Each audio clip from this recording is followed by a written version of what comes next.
You're safe, you're still, and it's time to gently drift back through time. Tonight, we'll travel to ancient China, not to the dynasties of silk and poetry that fill the scrolls, but to the dry, cracking soil beneath your sandals, to a world where ambition was measured in stone and survival by the beat of a drum and the call of an overseer. You'll begin your journey as a nameless conscript, standing in the dust beneath the blazing sun, looking up at the endless stretch of rock and mortar, the Great Wall. But this is not the postcard image. This is not the romantic myth of dragon-shaped ramparts who feared death so deeply he tried to cheat it with clay. This is life from the bottom, where your hands are blistered, the wind bites your skin, and the wall is not yet a wonder, but a sentence. From there, you'll drift gently through the saga of the emperor who dreamed it, the man who unified China with iron and fire. Later, you'll hear of a tomb so sacred, so cursed, that even today it remains untouched, sealed by both fear and reverence. Not as a laborer, but as an observer of power, where whispers carried more weight than armies. And finally, you'll walk the velvet silent halls of the Forbidden City. So settle in, let the world fade, and imagine yourself, long ago, a speck beneath an empire. Imagine yourself waking before the sun. The cold bites first, not sharply, but with a persistent numbness that lives in your bones. Your straw mat, if you have one, is damp from the night, your fingers stiff. The air smells of earth, of dust that never quite settles. There is no time for talk. The overseers are already barking. Their voices are thin but sharp, like reeds snapped over stone. You haven't seen a real bath in weeks. You rise because you must. There is no bell, no rooster, just the movement of others around you, slow, shuffling, reluctant. A few groans, one cough turning into many. All around, laborers stir, most no older than you, some far older, worn down by time and work. You're not a soldier, you're not a volunteer. Some parts are stone, others just tamped earth, and in some places there is nothing yet at all. The clanging of a distant bell for a short midday rest, the soft thud of baskets hitting the ground, the sound of someone coughing, or what, but they are far away, and you are here, moving dirt. The only battle you fight is with exhaustion. If someone falls and doesn't get back up, the overseers do not stop the line. The rhythm must not break. Just the idea of a wall, marked by posts and flags, and your aching labor. You're here because the emperor said so. A peasant conscript, one among thousands, dragged from your village and marched for days to this jagged, wind-scoured frontier. You don't know if it's true, but when a man vanishes, and there are no questions, the story gets louder. It never stops up here in the north. It howls through the cracks in the stone and carries with it fine dust that coats your teeth and eyes. Some days, sandstorms sweep across the land so fiercely, it feels like the world is being erased around you. You crouch, you wait, and still, the next morning, you build. You and a dozen others form a slow human chain, lifting and passing, lifting and passing.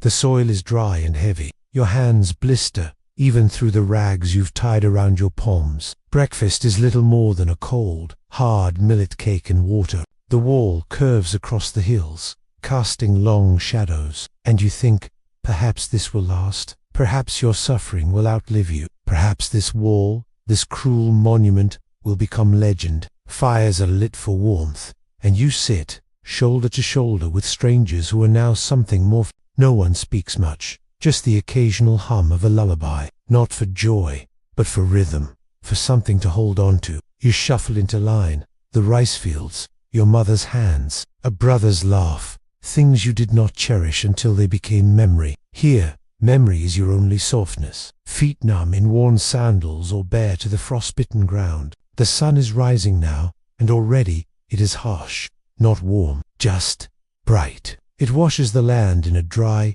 golden light that makes every crack in the rock and line in the face more visible. The wall is not finished. It is never finished. It winds in fragments across the hills like the spine of some ancient, half-buried beast. Your task today is moving earth. With baskets, time passes slowly here. There are no hours, only rhythms. Sometimes, you catch yourself wondering, what does this wall actually do? You've been told it will keep out the northern raiders, barbarians with horses and curved blades. You hear stories whispered at night about men buried beneath the wall, not as heroes, as filler. Sometimes, they say, It's easier to entomb a dead worker in the structure than to drag his body back to camp. You also hear the wind. Constant evenings are the only quiet. The sun sinks, and the horizon glows red. A strange, dull beauty. There is no escape. If you flee, you die.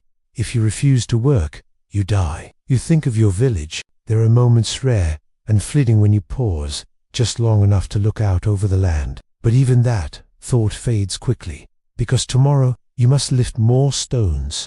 Imagine now that the dust clears, that the wall so endless, so consuming fades into the backdrop, and in its place rises a man, a single man, whose ambition stretched even farther than stone. He was not born a god, though he would try to become one. He was born Ying Zheng in 259 BCE in the kingdom of Qin, one of 7 warring states, each vying for power in a fractured and violent land. The Zhou dynasty had all but faded. The age was brutal, fragmented, unstable, and yet, from this brokenness, Ying Zheng would build something no one had seen before, an empire. None of it mattered.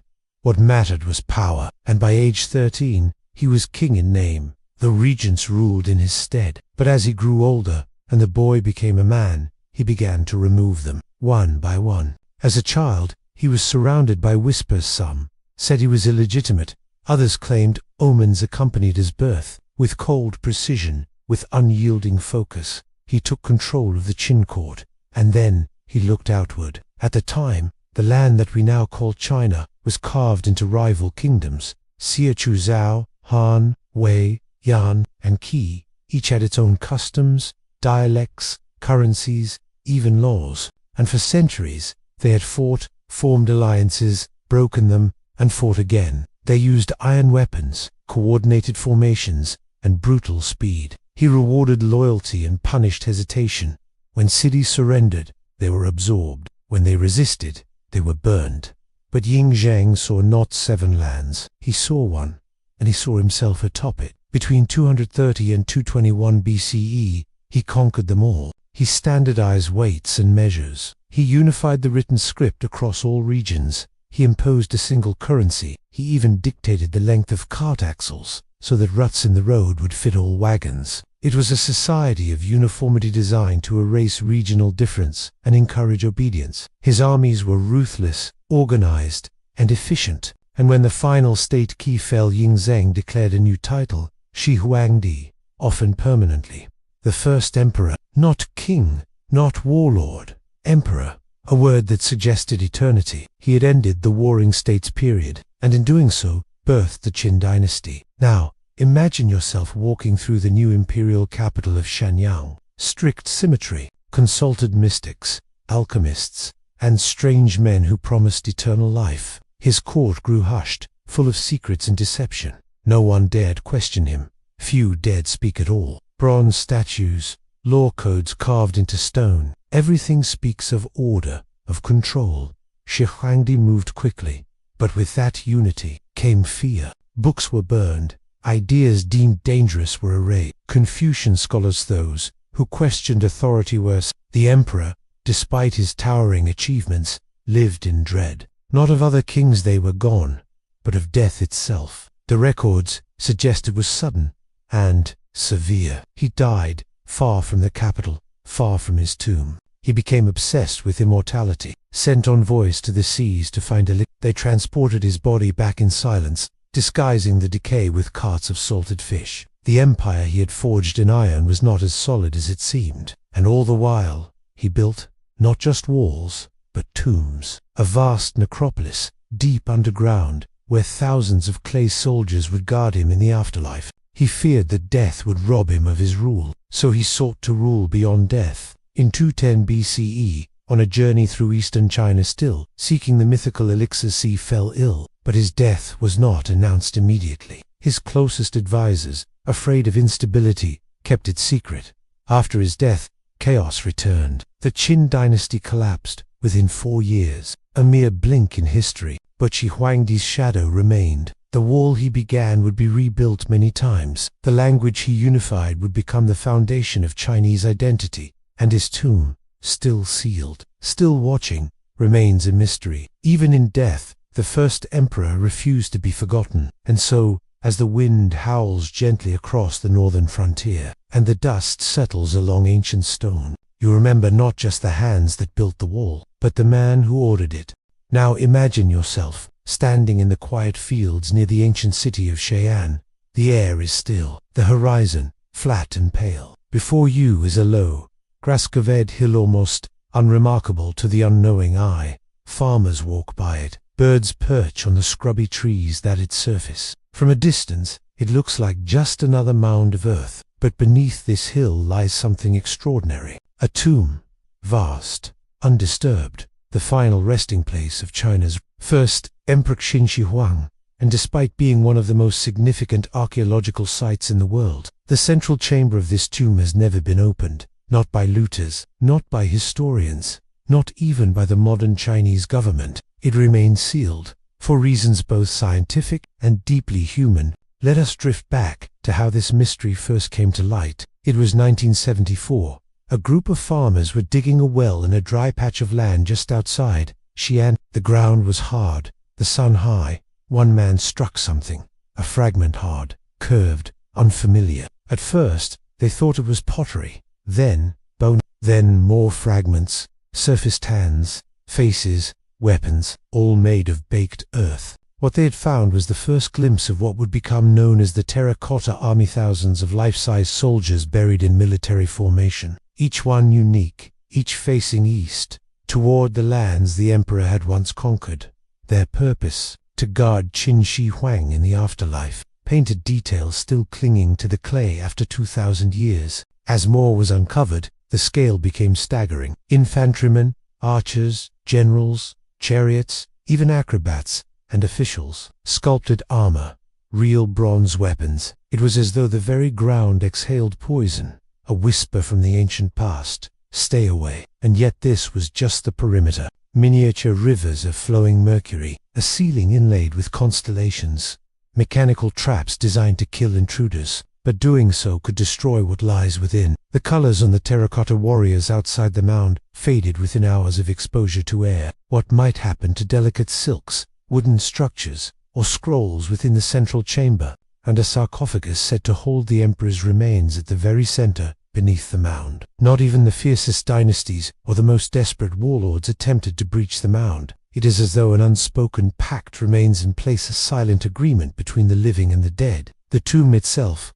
the emperor's burial chamber, remained untouched. According to ancient historical records, particularly the writings of the Han historian Sima Qian, the tomb is a vast underground palace, a microcosm of the empire. These writings were dismissed for centuries as legend, until modern technology began to confirm their eerie accuracy. Soil samples taken near the tomb revealed abnormally high levels of mercury, far beyond what nature would produce. And so, archaeologists today stand at a strange crossroad. The technology exists to open the tomb, and there is something else, something quieter, harder to measure, a reverence, a hesitance not born from fear alone, but from respect. For over 2,000 years, no one has disturbed this place. Perhaps one day, the tomb will be opened. Perhaps technology will reach a point where the fragile contents can be preserved.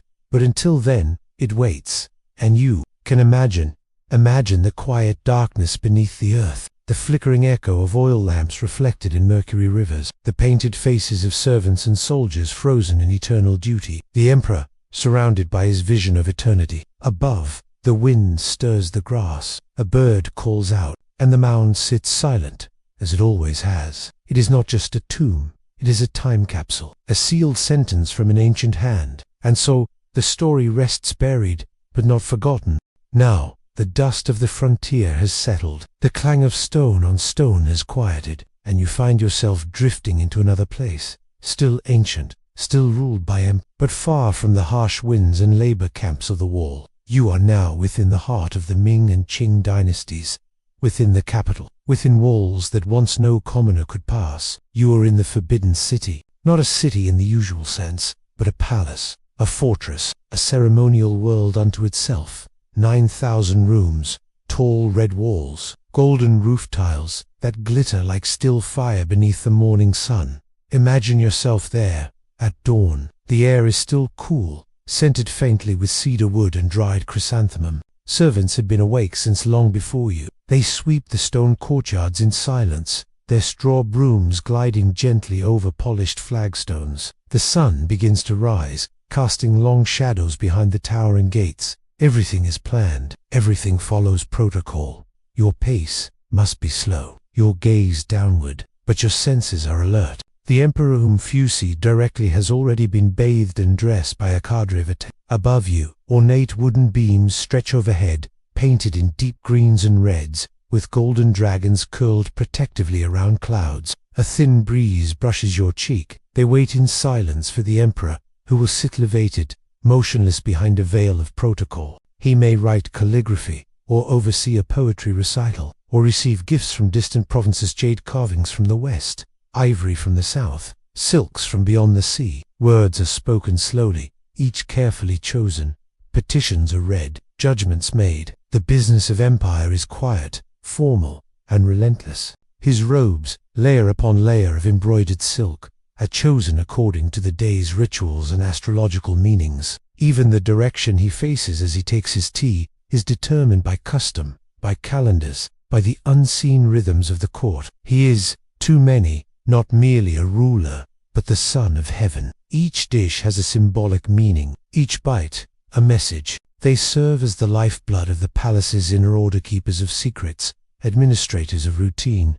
Some are powerful, most are invisible. You might hear the soft chirping of birds in the imperial gardens, the rustle of bamboo, the hush of paper sliding across a scholar's desk. Now, imagine yourself, not as a ruler, but as an observer, perhaps a low-ranking scribe or scholar, permitted a rare glimpse within these walls. A group of eunuchs pass you, soft-footed and quiet, their robes rustling like paper lanterns in wind. You followed them through a side courtyard and paused beneath the carved eaves of a gate. Soon, a bell will ring. The day begins to fade. The red walls glow warmly in the sunset. Servants light lanterns one by one, their soft amber glow pools in the darkness like golden islands. Morning audience begins. Ministers in tall black hats and stiff robes gather in rows. Later in the day, the emperor may move to a garden pavilion, walking slowly, flanked by guards and advisors. Time flows differently here. Meals are rituals. Bowls of lotus soup,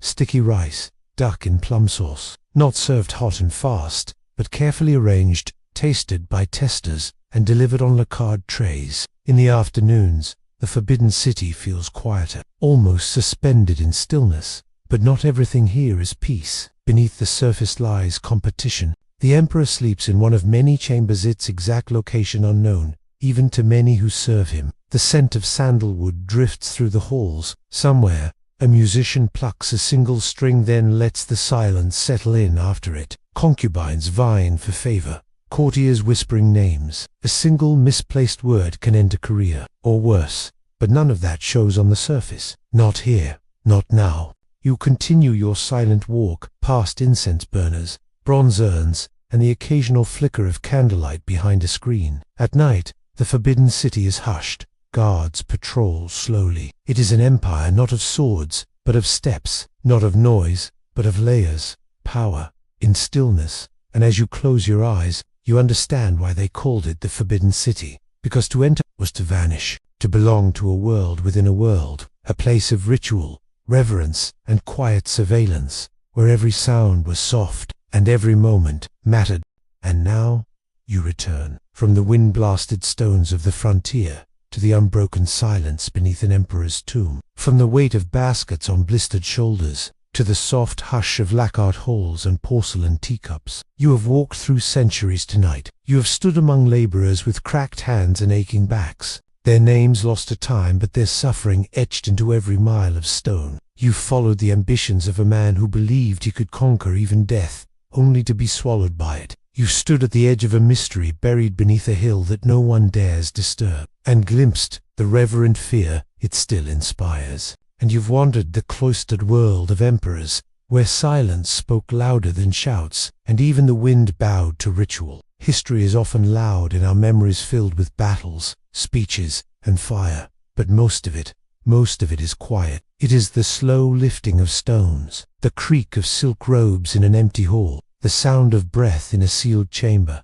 undisturbed for centuries. the patient writing of records, and the patient forgetting of names. As you lie there now safe, warm, and still perhaps you feel that quiet. Perhaps you understand something the first emperor did not, that the past does not fade because we forget. It endures because we remember it softly, gently, like this. So sleep now, if you haven't already. Let the weight of history lull you further. You are no longer a conscript. You are no longer a servant. You are simply resting in the long shadow of time.